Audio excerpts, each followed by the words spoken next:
감사의 제목으로 모든 것이 하나님의 은혜임을, 모든 것이 하나님의 것임을 고백하였습니다.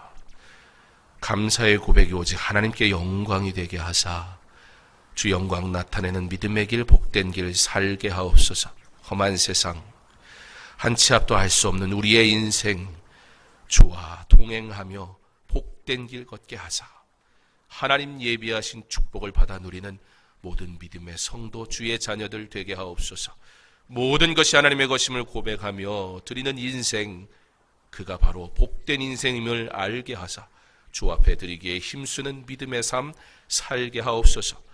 귀한 영혼을 주의 전으로 부르셔서 함께 예배하며 주의 자녀됨의 기쁨을 알게 하셨으니 이제후로는 주와 동행하며 주의 은혜를 입으며 복된 삶 살게 하사 함께 믿음의 성도들과 하나님의 은혜를 누리며 살아갈 힘과 은혜를 새로 나온 두 분의 귀한 영혼 위에 허락하여 주시옵소서. 오늘 주의 말씀 들을 때 우리의 마음에 새기게 하시고 하나님의 뜻대로 살기로 결단하는 은혜의 예배 되게 하옵소서. 예수님 이름으로 기도합니다. 아멘. 한 해를 마무리하며 보내는 1년의 마지막 달 12월에 우리 주님이 주신 은혜와 사랑을 기억하고 감사하며 더욱 주님 말씀 따라 살아가기를 결단하여 모인 사랑하는 강서중학교의 모든 성도들과 주의 자녀된 모든 이들에게 하나님이 주시는 평강이 충만하기를 축복합니다. 이 안에 우리가 시작하며 결단한 일들이 있을 것인데 뒤돌아보면 부족하고 연약했던 것뿐이고 지키기를 소원했지만 주님 온전히 사랑하기보다 여전히 세상 가운데 내 마음 흔들려 지키지 못하고 행하지 못한 일들 하나님 결단하였으니 주의 은혜로 마무리할 수 있는 힘 허락하옵소서. 기도하시고 특별히 서원하여 주께 드리기를 원하였는데 드리지 못한 것 온전히 두께 드리며 마무리하는 이 한 해가 될 수 있는 우리의 삶 되기를 소원할 때 12월 예수님 오심을 기뻐하는 성탄을 기억하고 생각하며 준비할 때 더욱 주님만 생각하고 주님만 바라보는 우리의 삶, 주님이 모든 것 되는 저와 여러분의 삶 될 수 있기를 소망합니다. 이 한 해도 주의 은혜로 살았습니다. 남은 몇 주의 시간도 주의 은혜로 살게 하실 줄 믿습니다. 그러므로 담대히 주가 행하실 일들을 기대하며 하나님의 말씀에 집중하고 그 말씀 따라 살아감으로 하나님께 영광 돌리는 저와 여러분 될 수 있기를 간절히 원합니다. 오늘 말씀에는 예수님과 12명의 제자들 그리고 종교 지도자들이 보낸 군인들이 나옵니다. 그 가운데 특별히 예수님이 잡히시던 날 함께 있었던 12명의 제자들, 십자가의 길 말씀하셨고 이제 십자가의 길이 현실이 되어진 그 현장 속에서 과연 12명의 제자들은 주님의 십자가를 어떻게 대하였고 어떻게 만났는지, 그런 그 제자들을 향해 우리 주님 몸소 어떻게 보여주시며 가르쳐 주시는지 오늘 말씀을 통해 함께 은혜 나누기를 원합니다. 오늘 등장하는 12명의 제자들은 크게 세 그룹으로 나누어 볼 수가 있습니다. 물론 저들에게 공통점이 하나 있습니다. 그것은 그들 모두 이 십자가의 길 앞에서 철저하게 무기력했으며 부족했고 인간적인 연약함을 드러냈다는 것입니다. 그런데 그들이 인간적인 연약함과 부족함을 드러내는 모습은 조금씩 달랐습니다. 십자가를 말씀하시지만, 주님의 말씀을 듣지만 내가 듣고 싶지 않은, 내가 바라지 않는, 내가 기대하지 않는 주님의 길은 들어도 듣지 아니하고 깨닫지 못하고 그러므로 영적으로 무지한 채 주님을 따라온 제자들. 여실히 그들의 무기력함이 드러나는 그 순간 우리 예수님 그들을 향해 담대하게 하시고 사랑으로 책망하시며 십자가를 향한 순종의 길이 무엇인가 보여주시고 가르쳐 주십니다. 예수님의 십자가를 향한 잡히시던 그때 우리는 가장 누구를 먼저 생각해 볼 수 있습니까? 가룟 유다입니다. 혹 가룟 유다가 희생했다고 생각 들지도 모르겠습니다. 왜요? 가룟 유다가 그러는 바람에 예수님이 십자가 지셔서 우리가 구원받았다고 이러면 큰일 나는 겁니다. 그래도 뭐 했지 않냐고. 아니요. 우리 주님 말씀하세요. 친구여, 네가 하고자 있는 일을 행하라. 나는 하나님의 뜻을 이룰 것이다. 이 말씀은 제자들의 크게 세 가지의 모습으로 나뉘어져 있는 그 모든 현장에서 동일하게 예수님이 나타내 보이시고 말씀하시는 아주 중요한 메시지입니다. 하나님의 뜻대로. 오늘 말씀의 제목이기도 합니다. 가룟 유다 그는 어떤 사람이었습니까? 한마디로 그는 돈을 사랑하는 사람이었습니다. 요한복음 12장 6절에 돈깨를 맞고 거기 넣은 것을 훔쳐 가미러라. 그는 그 예수님과 함께 다니면서 돈을 책임지는 자였는데 자기의 주머니에 일부를 챙겨 넣는 일을 행했던 사람이었습니다. 그 돈의 유혹을 이기지 못하고 그렇게 예수님보다 그 돈을 더 물질을 사랑했고 그래서 결국 돈을 받고 예수님을 팔게 됩니다. 심지어 이 일을 위해 아주 적극적으로 계략을 세우기까지 합니다. 군인들에게 얘기합니다. 내가 입을 맞추는 그가 예수니까 꼭 잡아야 된다. 단단히 잡아야 된다. 왜 그랬을까요? 겁이 났을까요?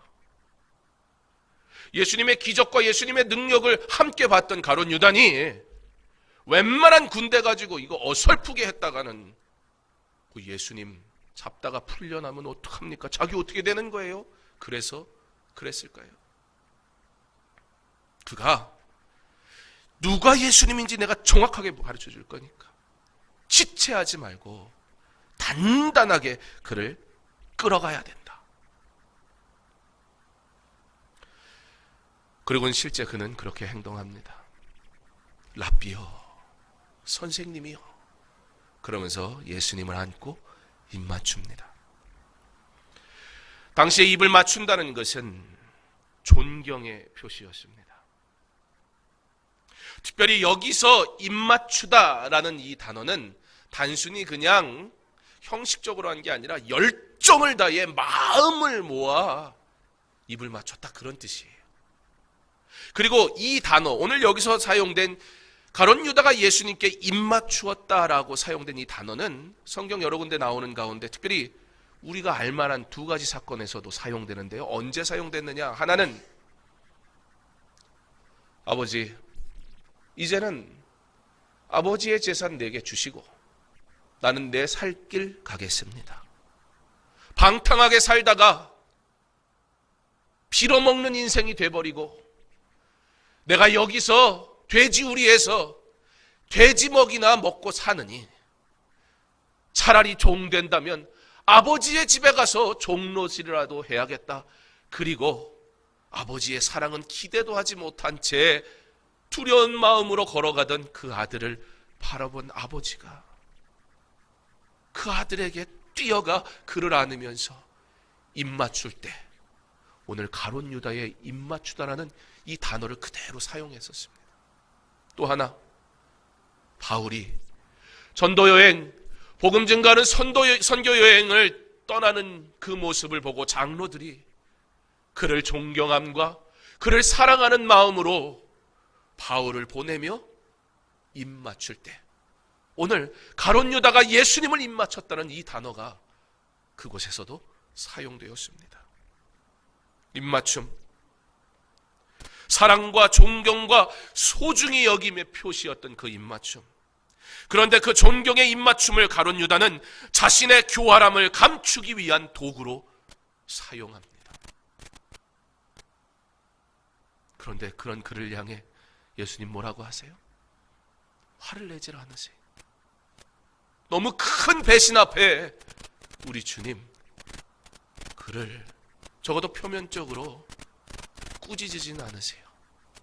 그러나 이렇게 말씀하세요. 친구여, 네가 무엇을 하려고 왔는지 행하라. 우리 주님, 이 교활하고 겉모습만 화려한, 마치도 예수님을 사랑하는 것 같은 모습으로 와서 죄된 모습, 악한 것들, 여전히 그 마음에 간직한 채 거룩한 척, 아무 문제 없는 것처럼 와서 그 예수님을 만나는 가룟 유다를 향해 우리 주님은 그를 신경 쓰지 않으세요. 그러나 담대한 마음으로 하나님의 뜻에만 집중하십니다. 사랑하는 성도 여러분, 사탄은 주의 교회를 이와 같이 공격할 것입니다. 밖으로부터 공공연하게 공격을 가할 뿐만 아니라 가룟 유다와 같이 안으로는 이단과 위선자들, 열정과 섬김으로 포장하고 마치도 대단한 믿음이 있는 것처럼 가장한 교활함으로 은밀한 파멸을 시도하는 그런 일들을 사탄은 사용한다는 사실을 우리는 기억해야 합니다. 그러므로 교회와 성도는 날마다 성령 충만하여 참 신앙의 열정을 가다듬고 이러한 사탄의 계략에 흔들리지 아니하며 담대한 마음으로 두렵지 않은 문제 앞에 담대히 악을 분별하고 내가 하는 일이 정말 하나님의 영광을 위한 일인가, 이것이 교회에 유익한 것인가, 하나님의 뜻인지 분별하여 선을 행함으로 오직 하나님의 일을 행하는 저와 여러분 될 수 있기를 간절히 원합니다. 그러지 않으면 가룟 유다가 예수님 안 따라간 거 아니에요. 가룟 유다가 기적을 경험해보지 않은 게 아니에요. 그러나 그가 돈을, 세상을 예수님보다 더 사랑하니 세상의 유혹 앞에 예수님을 쳐버리는 인생이 돼버려요. 입맞춤으로 마치도 자기가 예수의 사랑받는 제자인 것처럼, 예수를 사랑하는 예배자인 것처럼 나와 그 돈 앞에 예수를 팔아먹는 인생이 되어버리는 것은 성령 충만하지 아니하면, 기도하지 아니하면, 말씀 앞에 거하지 않으면 우리가 얼마나 한순간 무너져버릴 수 있는 연약한 존재인지, 그와 상관없이 우리 주님은 하나님의 뜻에 집중합니다. 하나님의 뜻, 하나님의 뜻, 저와 여러분의 삶 가운데 하나님의 뜻이 이루어지기를 간절히 원합니다. 그게 사는 길입니다. 그게 은혜의 길입니다. 그게 나 같은 죄인이 하나님 앞에 영광 돌리며 살아갈 수 있는 축복의 길임을 믿으시기 바랍니다. 유다가 입을 맞추자 약속한 대로 군인들이 예수님을 잡아갑니다. 그때 베드로가 칼을 뽑아가지고 군인의 귀를 잘라버립니다.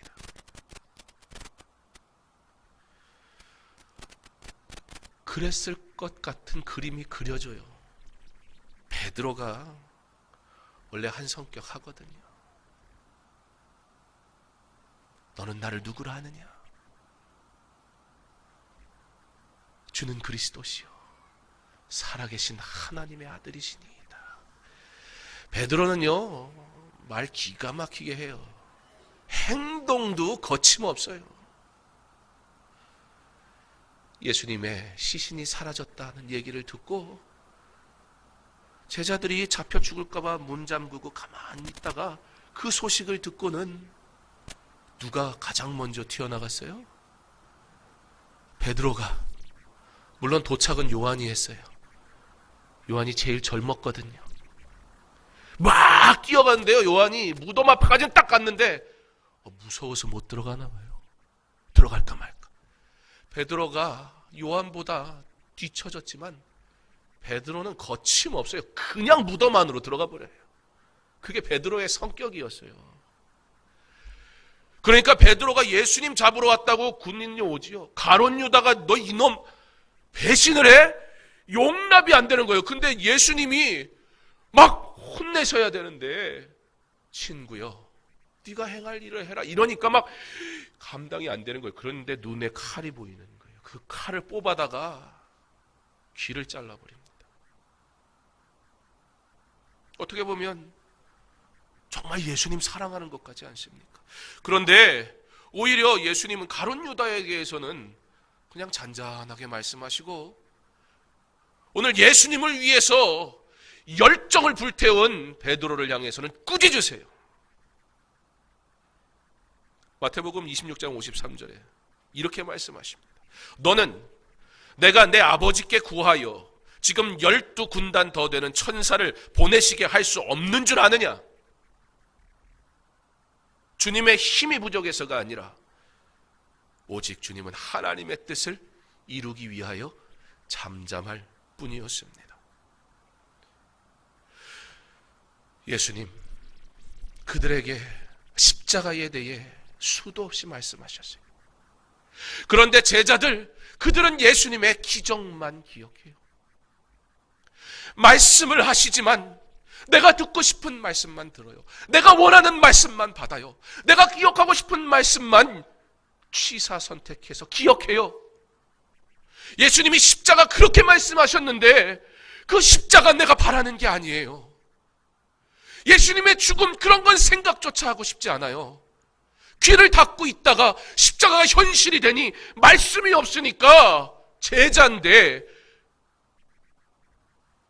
우왕좌왕 어찌할 바를 모르는 거예요.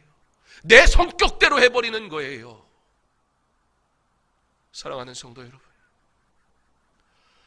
우리가 주 앞에 나와 예배할 때 그냥 예배 잘 드리는 겉모습만 가지지 않기를 바랍니다. 내가 원하는 것을 얻기 위해 이곳에 있지 않기를 바랍니다. 내가 듣고 싶은 말씀만 듣는 반쪽 믿음 소유하지 않기를 바랍니다. 그렇게 하면 내가 원하지 않는 것이 내 삶의 현실이 될 때 고난이 찾아오면 우리는 두려워서 말씀을 모르니 내 성격대로 행동해버리는 거예요. 큰 소리 치는 거예요. 인간의 방법으로 행동해버리는 거예요. 그리고 그것이 열심이고 주를 위한 순종이었다고 내 스스로 그렇게 얘기해버려요. 그때 우리 주님은 책망하세요. 왜요? 사랑하셔서. 너가 하는 그 열심이 나를 위한 것이냐 아니면 너의 인간적인 열심이냐. 주를 위해 섬길 때, 교회에서 주를 위해 수고할 때 내 인간적인 열심으로 행하지 않도록 날마다 깨어 하나님이 원하시는 뜻이 무엇인지 알기를, 그 말씀이 내 안에 있어 내 삶에 그 말씀으로 나타나고 그 말씀으로 나타난 거룩한 열심이 하나님께 영광이 되는 사랑의 책망을 귀 기울여 들을 수 있는 성도 되기를 원합니다.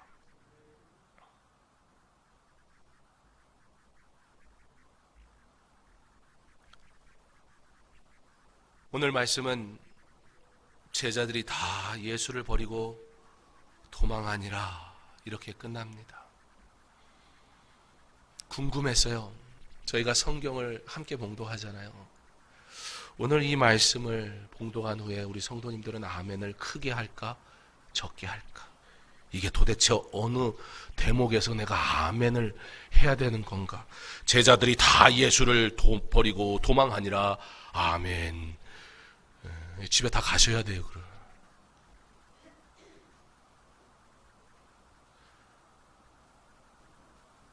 근데 정말 아멘으로 고백할 수밖에 없어요. 제자들이 예수를 다 버리고 도망하니라.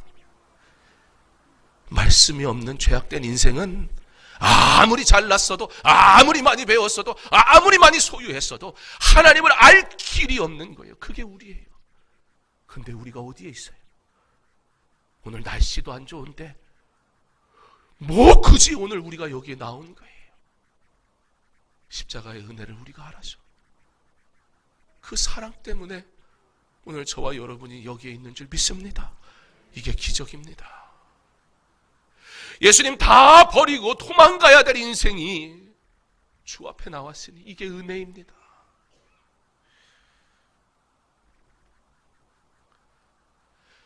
(31절에) 가서 보면 베드로가 힘있게 말하되 내가 주와 함께 죽을지언정 주를 부인하지 않겠나이다 하고 모든 제자도 이와 같이 말하니라. 예수님이 베드로에게 내가 너한테 얘기하는데 닭이 3번 울기 전에 너 나 부인할 거야. 그랬더니 이 베드로가 성격이 있으니까 예수님 기분 나쁩니다. 그러면 내가 그래도 예수님을 위해 얼마나 열심히 있는데, 베드로는 나름 열심히 있거든요. 귀를 확 잘라버릴 정도로 혈기왕성하잖아요. 어떻게 보면 멋있는 남자 같아요. 베드로와 같은 남성을 꿈꾸십니까? 근데 여러분, 결혼 전에 많이 듣던 얘기 아니에요? 내가 이렇게 해줄게, 저렇게 해줄게. 10주년이 되면 신혼여행 다녀온 부부들이 주로 하는 얘기가 10년 뒤에 우리 여기 다시 오자. 참 못 모르고 하는 소리죠. 자신의 인생이 앞으로 어떻게 펼쳐질지 아무것도 모르면서. 그 소리 누가 한 줄 아세요? 제가 한 거예요. 신혼여행을 간 다음에 다시 오자.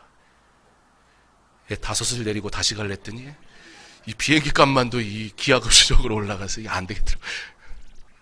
그게 인생이에요. 말만 많아요. 알긴 잘 알아요. 근데 삶이 없어요. 예수를 믿어요. 예배를 드려요. 말씀도 알아요. 근데 불편하고 부담스러운 말씀 귀 닫아버려요. 근데 삶이 어때요?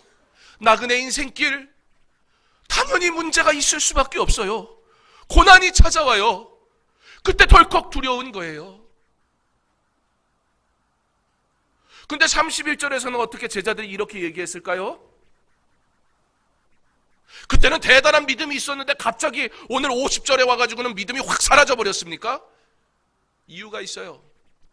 아이가 쥐보다 큰 형들한테 막 덤빌 때가 있어요. 이씨 그러면서 막 가요. 언제 가요? 자기 아빠가 뒤에 있을 때.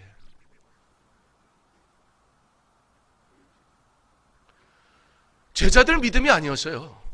예수님이 알아서 하시겠지. 예수님 날 뭘로 보고 그럽니까? 나 안 그럽니다. 주님이 십자가를 얘기하는데요, 십자가에는 관심조차 안 갖는 거예요. 그런 생각, 그런 말은 하지도 말라는 거예요. 그리고 어차피 그런 일 안 일어날 거니까 부인하는 일도 없을 거다 이거예요. 그랬더니 제자들도 같이 덩달아 우리 안 그럴 겁니다. 근데 그게 사실이 돼버린 거예요. 베드로는 자기 성격대로 칼 뽑아가지고 잘랐어요. 그러면 될 줄 알았어요. 야, 이쯤 되면 예수님이 뭔가 하시겠지. 예수님이 든든하니까 그 백 믿고 그 많은 군사가 있는데 그냥 칼 끄집어 든 거예요. 자기 성격대로. 자기 열심대로 주를 섬기는 거예요. 근데 예수님이 어떻게 해요? 칼을 드는 자 칼로 망할 것이다. 너희가 도적대들처럼 어찌 그러한 일을 행동하느냐? 하나님의 뜻이 무엇인지 너희가 알지 못하느냐? 나는 그 하나님이 말씀하신 그 길, 십자가 순종의 길 갈 것이다. 그리고 순순히 잡혀가시는 거예요. 그때 현실을 깨달았어요. 예수님이 말씀하신 십자가가 진짜였구나. 근데 예수님이 아무것도 안 하셔요. 능력의 예수님, 기적의 예수님, 그들은 기대했고 너무 잘 알고 있었어요. 근데 예수님 아무 말씀 안 하시는 것 같아요. 그때 두려움이 엄습하는 거예요. 믿음 있는 줄 알았는데, 신앙 좋은 줄 알았는데 이 문제가 생기는데 예수님이 아무 말씀도 안 하시고 잠잠하시고 오히려 그들에게 잡혀가시니, 말씀이 없으니, 들은 것이 없으니, 깨달은 것이 없으니, 영적으로 무지하니 자신의 눈으로 예수님을 바라볼 때 예수님은 실패한 거예요. 예수님은 연약한 거예요. 더 이상 내가 보았던 예수님이 아니에요. 그때 두려움이 찾아와요. 사탄이 그런 마음을 주는 거예요. 그러니 그들이 다 도망가 버리고 말았습니다. 우리의 신앙은 어떠합니까? 정말 고난이 찾아와도 주님 사랑하기를 원하십니까? 잠시 지는 것 같고 연약해 보이지만 그러나 그 길은 실패가 아니었습니다. 우리 주님은 십자가에 죽으시고 사흘 만에 살아나셨습니다. 죄와 권세를 이기시고 승리하셨습니다. 성탄을 기대하며 살아가는 이 12월에 우리가 기억해야 될 예수 그리스도, 그 십자가의 순종의 길을 걸어가신 그 예수를 우리 생각할 수 있기를 바랍니다. 그래서 제자들이 부활의 예수님을 만난 후엔 주를 위해 살 수 있었고, 야고보가 칼에 맞아 순교하고, 베드로가 역사적인 기록에 보면 내가 어찌 우리 주님과 똑같은 모습으로 십자가에 달려 죽을 수 있을까? 십자가를 뒤집어 거꾸로 십자가에 박혀 죽었습니다. 왜요? 그들이 알았으니까요. 더 이상 그들에겐 십자가가 두려움이 아니었어요. 사랑이었고 은혜였기 때문입니다. 우리에게 십자가는 무엇입니까? 도대체 어떤 하나님의 말씀이 그렇게 부담스럽고 불편합니까? 도대체 하나님 앞에 드린 이 예배가 왜 사모하는 예배가 되지 아니하고 세상의 유혹 속에 얼마든지 버릴 수 있는, 잠시 잊을 수 있는 하찮은 것이 될 수 있습니까? 이 한 해를 마무리하며 우리가 진정 주의 은혜로 살았다고 고백한다면 십자가, 이제는 날마다 십자가만 바라보고 우리 주님 보이신 십자가의 그 순종의 길 걷기를 결단하는 저와 여러분 될 수 있기를 바랍니다. 사랑하는 성도 여러분, 우리 주님이 보이시고 말씀하신 담대한 마음, 하나님의 뜻을 이루기 위해, 사랑의 책망, 하나님의 뜻이 이루어져야 되기에 순종의 길, 하나님의 뜻이 곧 영광의 길이기에 우리 주님 보이신 대로 우리도 그 길 따라가기를 간절히 원합니다. 예수를 믿고 주의 자녀된 여러분, 직분을 받고 온전한 예배, 말씀, 기도, 전도의 삶을 살 것을 결단하고 이 일을 감당할 사명이 있는 먼저 예수를 믿은 사랑하는 성도 여러분, 담대한 마음, 사랑의 책망, 순종의 길을 따라가며 아름다운 신앙의 모습을 믿음이 연약한 성도들과 우리 자녀들에게 보여줄 수 있기를 간절히 원합니다. 우리의 신앙의 길에서 결코 내 경험과 열심과 노력이 아닌, 내 혈기가 아닌 말씀이 내 안에 있어 말씀이 그대로 삶을 통해 드러나 우리 하나님께 영광 돌리는 진짜 멋있는 그리스도인, 그렇게 저와 여러분을 부르심을 믿음으로 우리 더욱 주님 사랑하며 성화의 삶을 사는, 주님 닮아가는 믿음의 자녀들 다 될 수 있기를 이 한 해 은혜 가운데 마무리하고 내년엔 더 주님 사랑하는 우리 모두 다 될 수 있기를 주님의 이름으로 축원합니다. 하나님 감사합니다. 오직 순종의 삶 살게 하옵소서. 담대한 마음으로 하나님의 뜻에 집중하게 하시고 사랑의 책망을 들을 때에 하나님의 뜻을 이루라고 주시는 음성인 줄 알고 받아 마음에 새기게 하시며 우리 주님 보이신 순종의 길 걸어가 십자가를 사랑하고 날마다 찬양하는 믿음의 길 걷게 하여 주시옵소서. 승리의 삶 살게 하여 주시옵소서. 예수님 이름으로 기도합니다. 아멘. 찬송가 303장 찬양하겠습니다.